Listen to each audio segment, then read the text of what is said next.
என்னதான் நம்ம அரசியல் சார்ந்த பல்வேறு விஷயங்களை தொடர்ந்து பேசிக்கிட்டே வந்தாலும் இந்த சொசைட்டில காமெடியான சில விஷயங்கள்லாம் நடந்துகிட்டு தான் இருக்கு. அதை நம்மளால தவிர்க்க முடியல. அந்த மாதிரிதான் தன்னைத்தானே வாட்டர்மெலான் ஸ்டார்னு சொல்லக்கூடிய இந்த டாக்டர் திவாகரை இன்னைக்கு அரெஸ்ட் பண்ணியிருக்காங்க. அரெஸ்ட் பண்ணி 2 வழக்கும் அவர் மீது போட்டிருக்காங்க. ஸோ இதை குறித்து தான் இந்த வீடியோவில் நம்ம பார்க்க போறோம். இதற்கு பின்னாடி இருக்கக்கூடிய காரணங்கள் என்ன, இதை குறித்து லிங்க் பண்ற மாதிரியான சில விஷயங்களையும் இந்த வீடியோவில் நான் பேச போறேன். ஸோ மறக்காம ஃபுல் வீடியோவும் பாருங்க. இப்போ நம்ம வீடியோக்குள்ள போலாம்.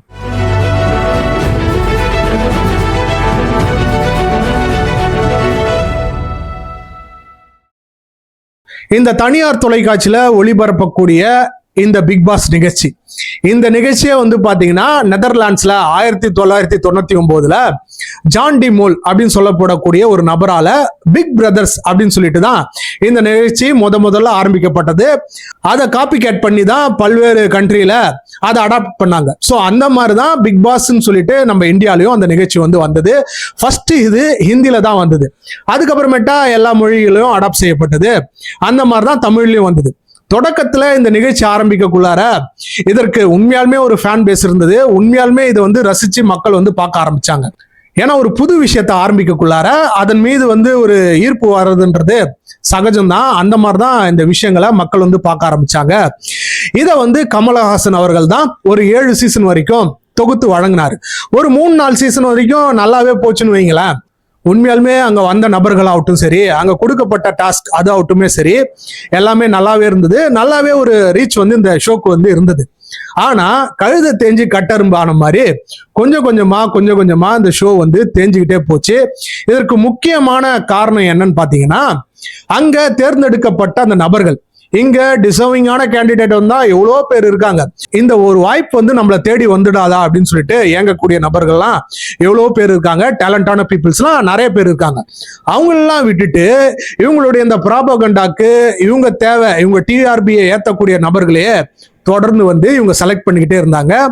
இதனால கொஞ்சமா இந்த நிகழ்ச்சியின் மீது மக்களுக்கு ஒரு வெறுப்பாயிருந்தது. ஸோ இதனால நம்மளுடைய கமலஹாசன் என்ன பண்ணாருன்னு பாத்தீங்கன்னா, உங்க நிகழ்ச்சியும் வேணாண்டா, ஒன்னும் வேணாண்டா, நான் ராஜ்யசபால எம்பி ஆயிட்டேன், இன்னும் முக்கியமான படங்கள்லாம் பண்றேன், சோ இதற்கு ஒரு கும்பிடுன்னு சொல்லிட்டு 7வது சீசனோட கும்பிடு போட்டு போயிட்டாரு. கடைசியா தான் வந்தாரு நம்மளுடைய விநாயக் மகாதேவ் அப்படின்ற மாதிரி. அப்புறமேட்டா வந்தவர் தான் நம்மளுடைய விஜய் சேதுபதி அவர்கள்.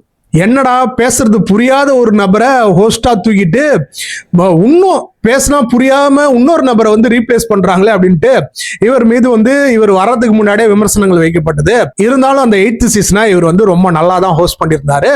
ஒரு மிக்சடான ரிவ்யூ இவர் மேல இருந்தது. சில பேர் இவர் நல்லா பண்ணாரு அப்படின்னு சொன்னாங்க. சில பேர் இன்னுமே கொஞ்சம் இம்ப்ரூவ்மெண்ட் தேவைப்படுது அப்படின்னு சொல்லியிருந்தாங்க. ஸோ இந்த மாதிரி போயிருந்தது. ஆனா அதுக்கப்புறமேட்டா தான் ஆரம்பிச்சிச்சு இந்த பூகம்பம். அதுதான் இந்த 9th சீசன். இதுல பாத்தீங்கன்னா ஒரு படி மேல போயிட்டு எங்கேயோ ரோட்ல ஆடுறவங்க, சாமியாரா போலி வேஷம் போட்டு சுத்தக்கூடிய நபர்கள், பைத்தியம் மாதிரி பண்ணக்கூடிய ஆள்கள்லாம் எல்லாத்தையும் உள்ள இட்டு விட்டுட்டாங்க. அப்படி வந்த ஒரு நபர் தான் யாருன்னு பாத்தீங்கன்னா, இந்த வாட்டர்மெலான் ஸ்டார்னு தன்னைத்தானே கூறிக்கொண்டு இருக்கின்ற இந்த டாக்டர் திவாகர். இவர் அந்த நிகழ்ச்சிக்குள்ளார தேவையில்லாத சில வேலைகள்லாம் பண்ணியிருந்தாரு. நிகழ்ச்சிக்கு முன்னாடியே அந்த மாதிரியான விஷயங்கள் பண்ணி தான் அவர் ஃபேமஸ் ஆயிருந்தாரு. ஸோ இந்த மாதிரி நபர்களையும் ரசிச்சு பார்க்கக்கூடிய ஒரு கூட்டம் இங்க இருக்கதான் செய்யுது. ஸோ அந்த மாதிரி தான் வந்திருந்தாருன்னு வைங்களேன்.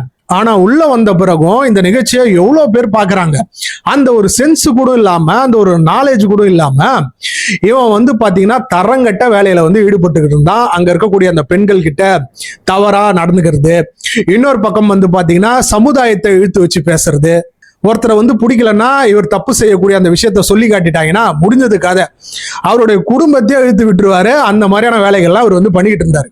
அதனால பார்த்தாங்க ஒரு 40 நாளுக்கு மேல இதுக்கு மேலேயும் இவனை உள்ளார வச்சிருந்தானா நம்ம ஷோ மட்டும் கிடையாது, நம்மளுடைய டிவியவே இழுத்து மூடக்கூடிய அந்த வேலையில இவன் ஈடுபட்டுருவான்.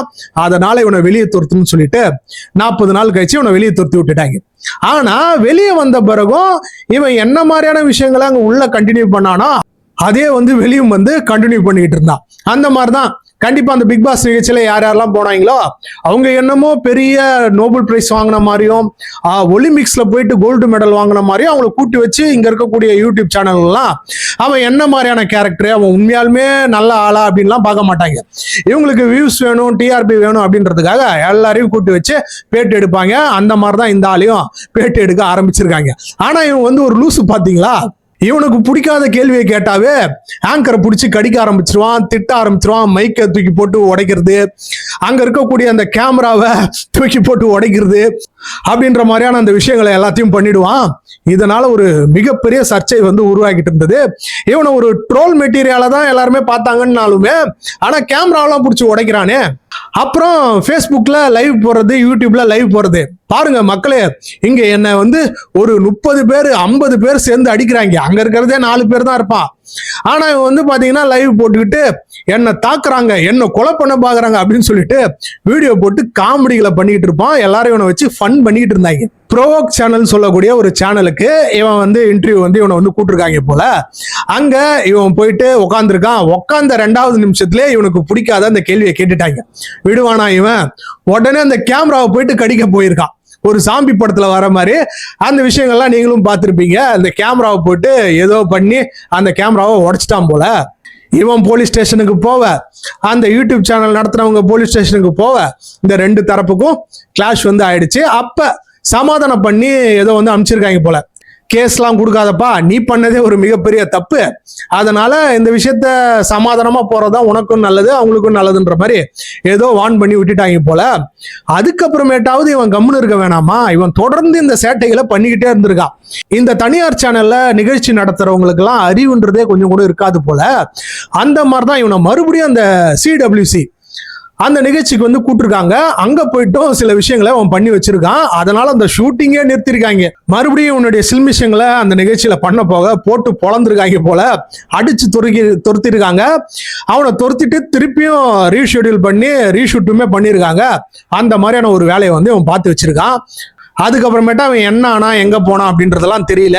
சொசைட்டில நீங்க கொஞ்சம் யோசிச்சு பாருங்களேன். இந்த மாதிரியான ஆளுக்கெல்லாம் இங்க வந்து இவனுங்க இம்பார்ட்டன்ஸ் கொடுக்கறதுனால எவ்வளோ பேர் அங்க காத்துக்கிட்டு இருக்காங்க.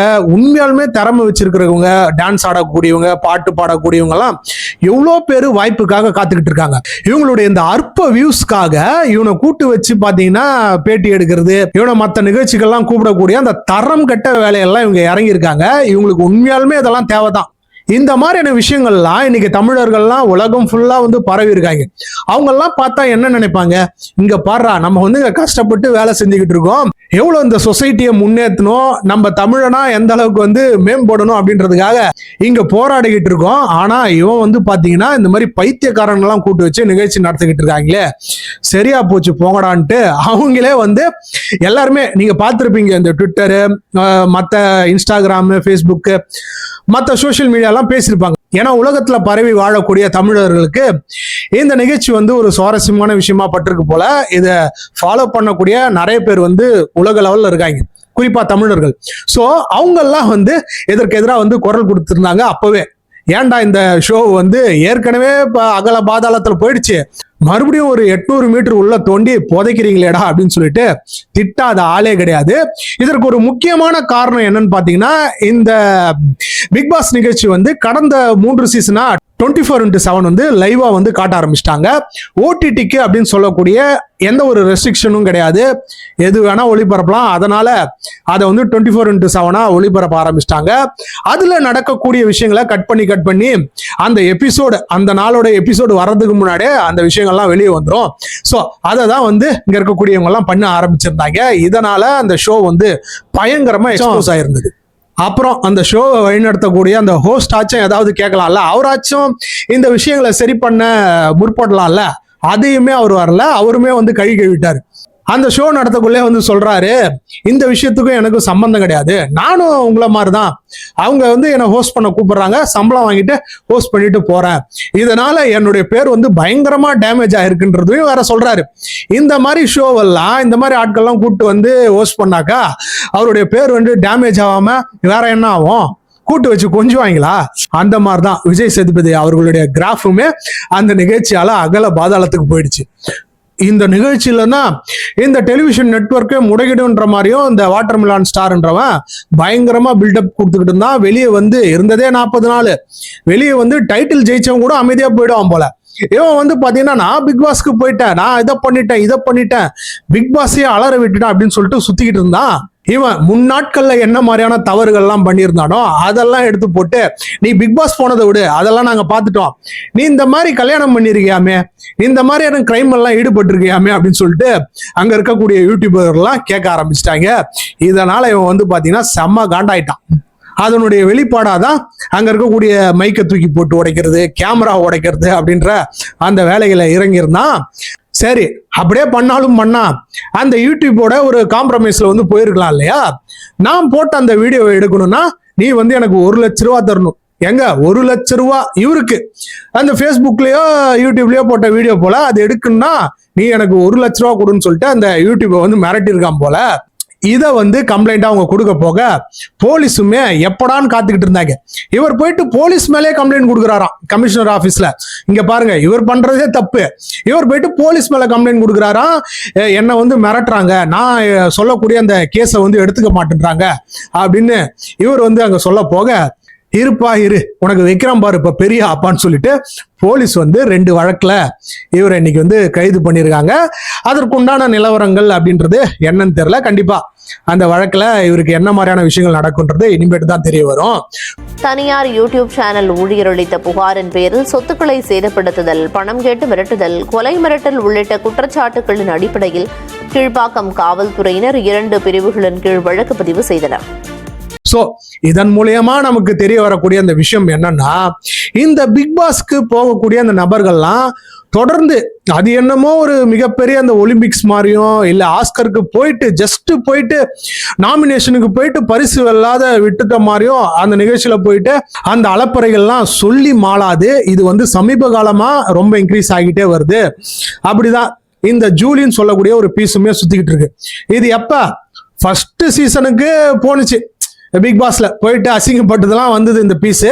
சோ இன்னைக்கு வந்து பாத்தீங்கன்னா ஒரு கட்சிக்கு டிஎம்கேக்கு நான் சப்போர்ட் பண்றேன் அப்படின்னு சொல்லிக்கிட்டு தேவையில்லாத சில வேலைகளை முதலமைச்சர் விஜய் அவர்களுக்கு எதிராக பேசக்கூடிய அந்த வேலைகள்லாம் தொடர்ந்து ஈடுபட்டுக்கிட்டே வராங்க. பிக் பாஸ்ல இருக்கிறவங்களே இப்படிதான் போல, ஒரு சிலர் தவிர இந்த கவின் ஆகட்டும், இன்னொரு பக்கம் ஹரிஷ் கல்யாணம் ஆகட்டும், இவங்கள மாதிரி சில ஆட்களை தவிர எல்லாருமே வந்து பாத்தீங்கன்னா நாசமா தான் போயிருக்கானுங்க. இந்த நிகழ்ச்சியால எவனுமே வாழ்ந்ததா சரித்திரமே கிடையாது.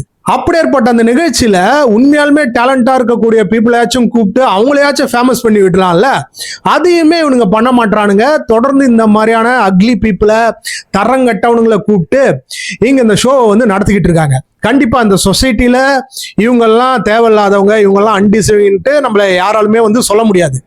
எல்லாருமே இந்த சொசைட்டிக்கு தேவைப்படுறவங்க தான். ஆனா இந்த நிகழ்ச்சிக்குன்னு சொல்லக்கூடிய அந்த பர்டிகுலர் மெம்பர்ஸ் ஒருத்தவங்க இருப்பாங்க இல்லையா, இந்த ஷோ ஃபார்மட்டா அழகா கொண்டு போகக்கூடிய திறமை உள்ள நபர்கள்லாம் இருப்பாங்க இல்லையா, அவங்க எல்லாம் கூப்பிட்டு வந்து வாய்ப்பு கொடுக்கலாமே. ஆனா இவனுங்கெல்லாம் அதை செய்வாங்கன்னு நீங்க நினைக்கிறீங்க?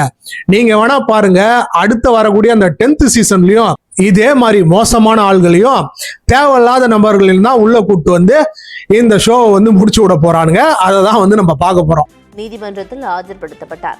எனிவே இவன் வந்து அரெஸ்ட் ஆயிட்டான். இவனுடைய அரெஸ்ட்டை வந்து எல்லாரும் கொண்டாடிக்கிட்டு இருக்காங்க, கொண்டாடி தீர்த்துக்கிட்டு இருக்காங்க சோசியல் மீடியால.